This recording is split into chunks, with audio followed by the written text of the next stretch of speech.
2월 2일 새벽 기도회 말씀입니다. 오늘 본문은 신명기 17장 14절로 20절입니다. 내가 내 하나님 여호와께서 내게 주시는 땅에 이르러 그 땅을 차지하고 거주할 때에 만일 우리도 우리 주위의 모든 민족들 같이 우리 위에 왕을 세워야겠다는 생각이 나거든 반드시 내 하나님 여호와께서 택하신 자를 내 위에 왕으로 세울 것이며 내 위에 왕을 세우려면 내 형제 중에서 한 사람을 할 것이요 내 형제 아닌 타국인을 내 위에 세우지 말 것이며 그는 병마를 많이 두지 말 것이요 병마를 많이 얻으려고 그 백성을 애굽으로 돌아가게 하지 말 것이니 이는 여호와께서 너희에게 이르시기를 너희가 이후에는 그 길로 다시 돌아가지 말 것이라 하셨음이며 그에게 아내를 많이 두어 그의 마음이 미혹되게 하지 말 것이며 자기를 위하여 은금을 많이 쌓지 말 것이니라. 그가 왕 위에 오르거든 이 율법서의 등사본을 레위 사람 제사장 앞에서 책에 기록하여 평생에 자기 옆에 두고 읽고 그의 하나님 여호와 경외하기를 배우며 이 율법의 모든 말과 이 규례를 지켜 행할 것이라. 그리하면 그의 마음이 그의 형제 위에 교만하지 아니하고 이 명령에서 떠나 좌로나 우로나 치우치지 아니하리니 이스라엘 중에서 그와 그의 자손이 왕위에 있는 날이 장구하리라. 아멘. 사사기 9장에 가면요 왕이 없던 시대에 스스로 왕이 된 사람의 이야기가 있습니다. 그는 기드온의 아들 아비멜렉으로 자기 형제 70명을 죽이고 외가의 도움을 받아 스스로 세겜에서 왕이 됩니다. 그런데 이때 기드온의 막내 아들인 요담이 숨어서 살아남게 되죠. 그리고 요담은요 그리심산 꼭대기에 올라가서 소리를 높입니다. 그리고 세겜 사람들에게 나무 이야기를 시작해요. 나무들이 전부 모여가지고 감람나무에게 가서 말했어요. 우리의 왕이 되어달라. 그때 감람나무가 나의 기름으로 하나님과 사람을 영화롭게 하는데 그것 버리고 나 왕 될 수 없어. 이렇게 사양합니다. 두 번째 무화과 나무에게 가서 왕이 되어달라고 하자 무화과 나무는 나의 단 것 아름다운 실과를 버리고 어떻게 왕이 될 수 있느냐며 사양합니다. 세 번째는 포도나무에게 가서 왕이 되어달라고 할 때 포도나무 역시 하나님과 사람을 기쁘게 하는 나의 세수를 어떻게 버리고 내가 나무들 위해 왕이 될 수 있겠느냐고 사양합니다. 이제 마지막으로 나무들이 가시나무에게 가가지고 우리의 왕이 되어달라고 하자 가시나무가 이렇게 말하죠.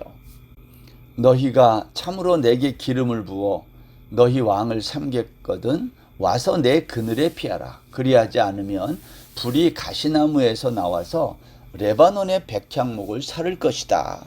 그렇게 말을 해요.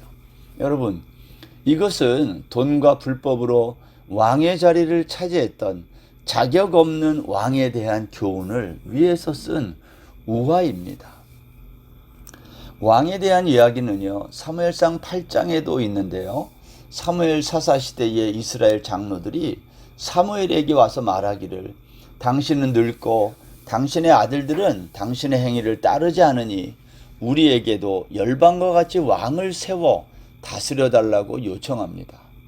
사무엘은 기뻐하지 않았지만 백성들의 요구를 듣고 하나님께 기도할 때 하나님이 이렇게 응답하셨어요. 백성들에게 왕의 제도가 너희를 불행하게 만들 것이니 거절하라는 겁니다. 그러나 백성들은 사무엘의 이런 말을 듣고 아닙니다. 그래도 우리는 열방과 같은 왕이 있어야 됩니다. 계속 요구하자 결국 내 백성들의 말대로 왕을 세울 것을 명합니다. 여러분 이스라엘의 왕 제도에 대해서 호세아 선지자는 이렇게 증언한 적이 있습니다. 내가 분노함으로 내게 왕을 주고 진노함으로 패했다. 무슨 말입니까? 하나님은 왕 제도를 주기를 원하지 않았다는 거예요. 왕이 하는 일이 무엇인가요? 다스리는 일입니다. 다스린다는 말은 백성을 행복하게 만드는 통치 행위입니다. 그런데 왜 하나님은 백성을 행복하도록 그렇게 살도록 하자는 이 왕 제도를 반대하실까요? 그 이유는 이 땅에서 완전한 왕 노릇이란 불가능하기 때문입니다. 오늘 우리가 읽은 이 신명기 17장에서 왕에 대하여 무엇을 말하고 있습니까? 첫 번째, 왕은 판단하는 자리라는 거예요. 백성들이 시시비비가 생길 때 그것을 가리는 자리가 왕의 자리라는 겁니다. 그래서 왕은 의로운 재판을 해야 된다는 거예요. 재판장은 공의로 재판하라, 외모로 판단해서는 안 된다, 뇌물을 받지 말아라, 그러한 말씀이 신명기 16장에 있잖아요. 재판장에게 있어서 필요한 게 공의인 것처럼 왕은 그러한 공평한 판단을 할 수 있어야 된다. 억울한 사람이 생기지 않도록 해야 된다. 오늘 그렇게 말하고 있는 겁니다. 그러나 아무리 공의로 재판하고 외모로 판단하지 않고 뇌물을 받지 않으려 해도 타락한 인간에게 이 완전하고 공의로운 판단이 불가능하다는 겁니다. 신명기가 말하는 왕에 대한 두 번째 가르침이 뭐냐? 왕은 기준이 있어야 된다는 거예요. 그 기준이 뭡니까? 우상을 세우지 않고 절하지 않는 것. 하나님이 왕으로 다스리는 신정 국가에서 우상 숭배란 있을 수 없다는 겁니다. 절대 기준이신 하나님이 계시고 율법이 있는데 그것을 옆으로 밀어두고 또 다른 우상, 다른 가치 기준을 붙드는 행위는요, 판단하는데 혼란을 가져온다는 겁니다. 우리가 예수 믿으면서 세상의 가치 기준을 붙들고 사는 것은요, 우상 숭배하는 것과 다름이 없는 것입니다. 오늘날 세상의 가치 기준은 하나님의 말씀이 아니고 돈입니다. 우리가 매일 듣는 메인 뉴스가 다루는 중요한 이슈가 무엇인가요? 돈입니다. 여러분, 돈은 세상의 가치 기준이다, 그러한 말이죠. 가나안 땅에서의 가치의 기준은 우상이었다고 말할 수 있어요. 그렇다면 오늘날 가치의 기준은 뭐가 될까요? 오늘날은 돈이 기준입니다. 그래서 만몬을 우상이라고 말하는 거죠. 같은 얘기예요. 성경은 우상을 악이라고 하고 언약을 어겼다고 말합니다. 우상 숭배는 악이고 악은 하나님의 언약을 어기는 것입니다. 우리가 우상 숭배를 해서는 안 되는 이유가 뭘까요? 그것은 결국 하나님과 맺은 메시아 언약을 어기는 일이기 때문이라는 것입니다. 하나님이 가장 악하게 보시는 죄가 무엇입니까?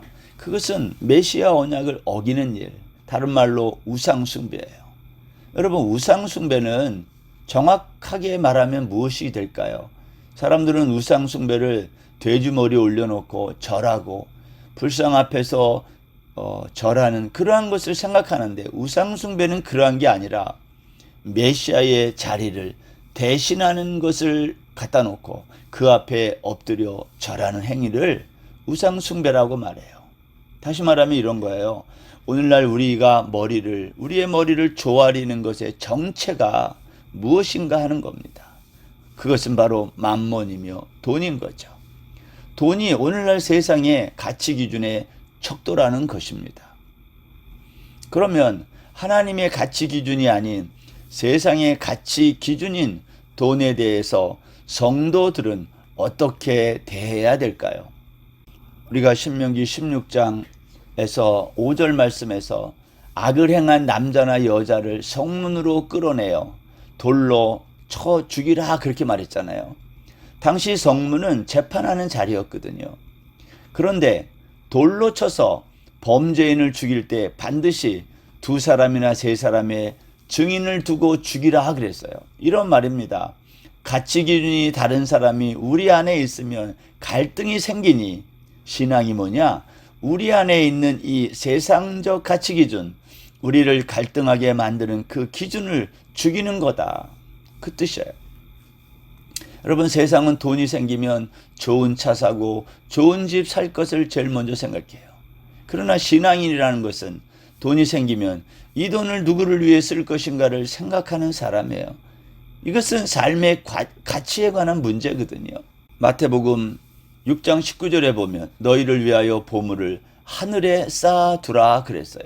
내 보물이 있는 곳에 내 마음도 있다. 여러분, 우리의 가치의 기준이 무엇입니까? 우리가 그 가치의 기준이 돈이 아닌, 이 세상의 것이 아닌 하늘의 그 가치가 기준이 되어야 할 것입니다. 신명기 오늘 본문에서 왕에 대해서 또 세 번째 이렇게 말했어요. 왕의 자리는 좌로나 우로나 치우치지 않아야 된다. 그런 말했어요. 오늘 17장 11절 말씀에 그런 말 있습니다. 내게 보이는 판결을 어겨 좌로나 우로나 치우치지 말라. 사람은 연약하기 때문에 균형을 유지하며 이 중도, 정도를 걷는다는 게 쉽지 않다는 거예요. 여러분, 좌로 치우치면 좌경화된 것이고 우로 치우치면 우경화된 것이죠. 그렇죠. 여러분, 우리가 사회생활을 하면서도 이건 자연스럽게 생기는 현상입니다. 이건 진리와 비진리의 문제가 아니라 좌냐 우냐, 이것은 치우침의 문제인 거예요. 그런데 성중에서 시비가 생겼을 때 시시비비를 가려야 할 때가 있습니다. 문제가 있어요. 시비를 가릴 수 없을 때 어떻게 해야 되는가? 성경은 그럴 때에 너희들은 재판장에 가서 물으라는 거예요. 왜? 재판장은 하나님이 세운 사람이니까. 왕에 대한 성경의 가르침은요, 왕이란 판단하는 자인데 공의를 따라 판단해야 된다. 두 번째는 판단의 기준은 하나님과 맺은 메시아 언약이어야 된다. 그렇지 않으면 그 가증한 것은 돌로 쳐 죽이라는 거죠. 세 번째는 시비를 판단할 경우에 좌로나 우로나 치우치지 말라 그랬어요. 여러분, 이와 같은 일을 하는 사람을 왕이라고 말해요. 그런데 사실 하나님은 이런 일을 하나님 자신이 하신다는 거예요. 그런데 이스라엘 백성들이 왕을 세워달라고 요구한 거예요. 하나님의 마음은 세우고 싶지 않았지요. 왜냐? 하나님이 왕이시니까. 그럼에도 불구하고 세워달라고 하는 백성들의 요구를 들으시고 하나님은 왕을 세움에 있어 필요한 가이드라인을 주신 겁니다. 그것이 오늘 우리가 읽은 신명기 17장 14절 이하의 본문인 것이죠. 먼저 하나님이 세우시는 왕은 세상의 왕들과 두 가지 점에서 다르다 그랬어요. 첫 번째, 사람들이 세우는 게 아니라 여호와가 세운다는 거예요. 왜냐하면 왕이라는 것은 백성을 다스리는 자이기 때문에, 백성을 다스리는 자인데 백성들에 의해서 선택되면 백성들의 눈치를 보느라 좌우로 치우치게 된다는 겁니다. 여러분, 오늘날 정치인들이 그렇지 않습니까? 자기를 지지하는 사람들을 의식해서 옳지 않아도 그쪽으로 치우칠 수밖에 없다는 거예요. 왕은 하나님이 세우신다는 겁니다. 오늘 본문 15절 보세요. 반드시 내 하나님 여호와께서 택하신 자를 내 위에 왕으로 세울 것이며 라고 말씀하고 있습니다.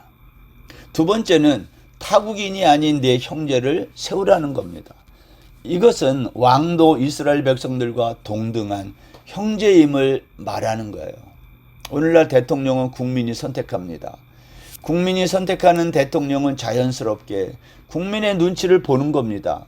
우리가 이런 제도를 민주주의라고 합니다. 여러분, 민주주의는 사람이 만들어 놓은 제도 가운데 하나로 오늘날 많은 나라가 채택하고 있습니다. 독재나 아니면 다른 사회주의, 이러한 제도, 이게 대안으로 각광받고 있지만 여전히 빈부의 격차가 많은 사회적 문제를 내포하고 있음에도 민주주의를 각 나라가 채택하는 거예요. 그것이 오늘날 우리의 어려움 아니겠습니까? 여러분, 이와 같이 왕이라고 하는 것은 백성들의 요구에 의해서 세워지게 됐지만 하나님은 그 왕이 지켜야 될 지침을 다음과 같이 말하고 있다는 거예요. 하나님이 왕이세요. 그래서 사실 왕이 필요 없어요. 그럼에도 불구하고 사람들이 요구해서 왕을 세우긴 하지만 오늘 성경은 그 왕이 지켜야 될 지침을 다음과 같이 얘기했다는 겁니다. 그 첫 번째가 뭐예요? 16절에 보면 병마를 많이 두지 말라. 병마를 얻으려고 애굽으로 돌아가게 하지 말아라. 이 말은 이런 말이에요. 부국 강병을 꾀하지 말라는 거예요.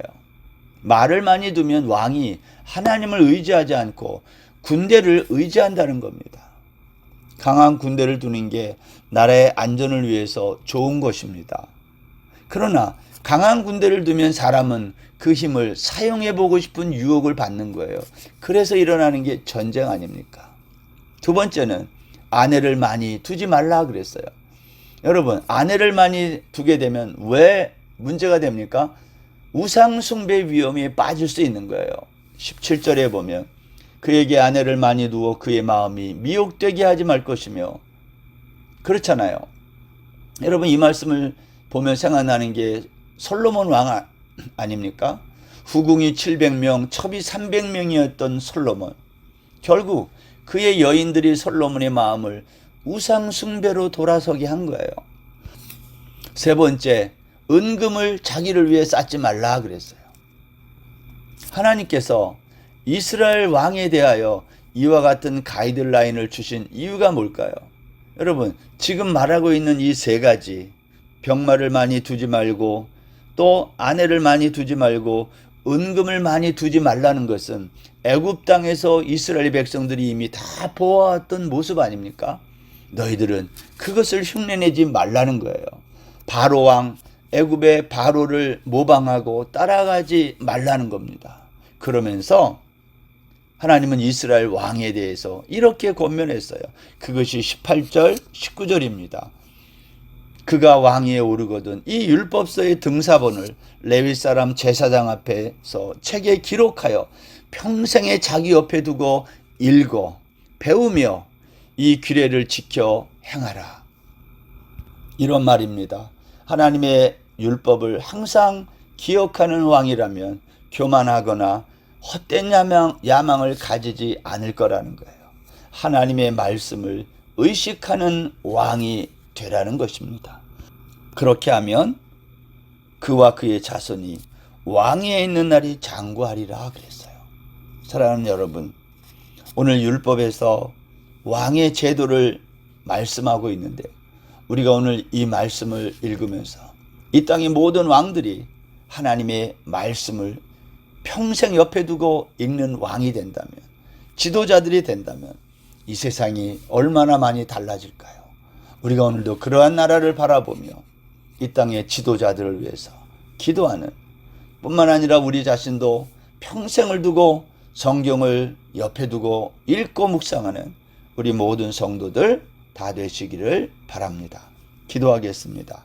하나님 아버지, 이 땅의 모든 왕들이 메시아의 언약이 기록된 하나님의 말씀을 평생에 옆에 두고 읽고 겸손한 왕들 다 되게 하여 주옵소서. 무엇보다 우리 자신이 그러한 삶을 살도록 축복해 주옵소서. 혼란한 이 시대를 주께서 잠잠케 하시고 우리 나라를 평화롭게 인도하여 주옵소서. 우리 주님께 모든 것 의지하며 예수님의 이름으로 기도드립니다. 아멘. 오늘 하루도 평안하세요.